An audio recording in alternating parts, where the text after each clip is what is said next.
আমেরিকার প্রেসিডেন্টরা যখন শপথ নেন, প্রেসিডেন্ট হিসাবে ওথ নেন, বাইবেলের উপরে হাত রাখেন আর বলেন এই মহাগ্রন্থকে স্পর্শ করে শপথ নিচ্ছি, আমি আমার চিন্তা চেতনা, আমার মেধা, আমার প্রজ্ঞা সবটা আমার জাতি, আমার দেশকে উন্নয়নের জন্য, এর সমৃদ্ধির জন্য, এর সংরক্ষণের জন্য আমি আমার জীবনকে উৎসর্গ করব।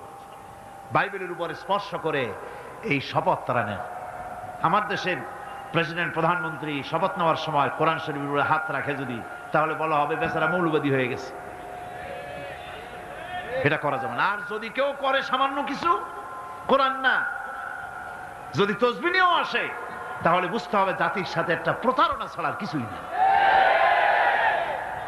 কাজেই ধর্মের প্রতি আকর্ষণ একটা ভিন্ন জিনিস, সেই জিনিসকে ছেড়ে যারা দেয় তারাই ক্ষতিগ্রস্ত হয়। আর যারা